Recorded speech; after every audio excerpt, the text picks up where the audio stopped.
বাচ্চাদের কপালে আসলেই টিপ কেন দেওয়া হয়? বদনজর থেকে বাঁচাতে শিশুদের কপালে টিপ দেওয়া কি জায়েজ, নাকি অন্য কোনো কারণ আছে? হাদিসের মধ্যে রাসূল আকরাম সাল্লাল্লাহু আলাইহি ওয়াসাল্লামের একটি কথা আছে যে আল আইনু হাক্কুন, এই যে মানুষের যে নজর, বদনজর, এটা কিন্তু সত্য। চোখের কিন্তু একটা বিষ আছে। আপনার ছেলের গালগুলো নাদোষ নদোষ, অনেকে গালটাকে টিপে বলে ওরে কি নরম রে, এগুলো করতে দেবেন না। অনেক বাচ্চাকে কোলে নিতে চায়, নিয়ে খালি হাত টিপে, গাল টিপে, পিঠ টিপে, পা টিপে, রান টিপে, এগুলো করতে দেন না, এগুলো উচিত না। কোনো বাচ্চাকে দেখার পরে কোনো মানুষ যদি বলে আহা তোমার বাচ্চাটা তো কিউটের ডিব্বা, এই কিউটের ডিব্বা ফিব্বা বয়াম টিয়াম এগুলো বলতে দেবেন না। কিউটের ডিব্বা আবার কিসের? এগুলো বদনজর। কোনো বাচ্চাকে ভালো লাগলে বলতে হবে মাশা আল্লাহ, কি মাশা আল্লাহ, এটা বলতে বলবেন। কিউটের ডিব্বা, তারপরে ফেসবুকে বাচ্চার নাদুস নুদুস ছবি, মাশা আল্লাহ। অনেক মা বাপ তো এতই আবেগ, প্যাম্পাস ছাড়া একেবারে মূল অস্ত্রসহ ছবিও প্রকাশ করে দেয় ছোট বাচ্চাকে, বুঝছেন?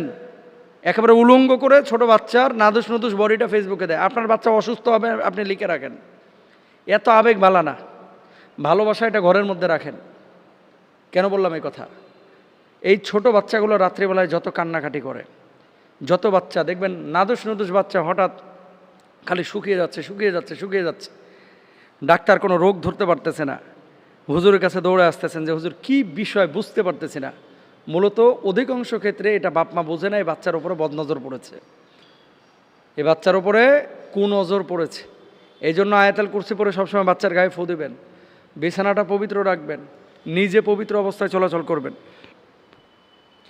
এরপরে দেখেন আল্লাহ রাসূল সাল্লাল্লাহু আলাইহি ওয়াসাল্লাম তিনি বলছেন বদনজর সত্য, অতএব বদনজর থেকে বাঁচার চেষ্টা অবশ্যই করতে হবে, তবে সেই চেষ্টা হতে হবে শরীয়তসম্মত উপায়ে।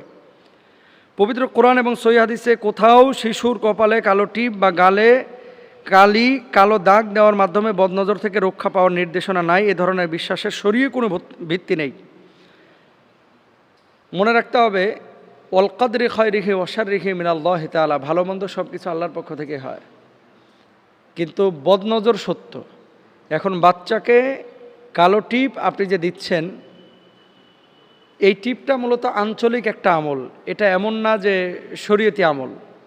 এটা এই দেশের এই অঞ্চলের মানুষ দেয়, কিন্তু অন্য দেশের মানুষ এভাবে টিপ দেয় না।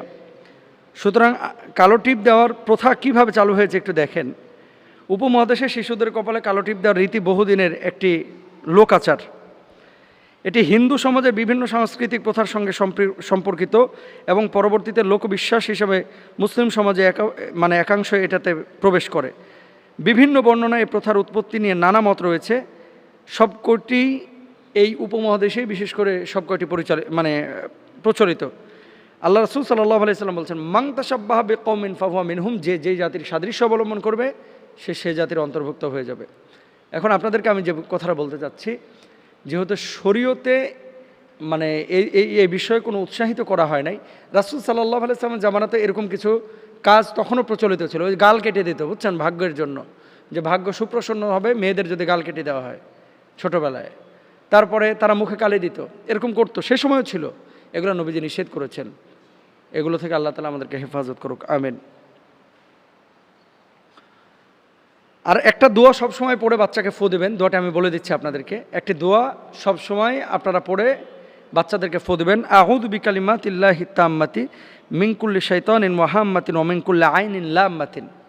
এই দোয়াটা দিনে রাতে যখনই ফ্রি থাকবেন পড়ে বাচ্চাকে ফুৎকার করবেন, তাহলে দেখবেন এই সমস্ত বিষয়গুলো কেটে যাবে ইনশাল্লাহ। আয়াতুল কুরসি 4 কুল পড়ে হাতে ফু দিয়ে বাচ্চার শরীরে মুছে দিবেন অথবা বাচ্চাকে ফুৎকার করবেন। এই আমলগুলো করেন, ইনশাল্লাহ দেখবেন বদনজর কেটে যাবে ইনশাল্লাহ।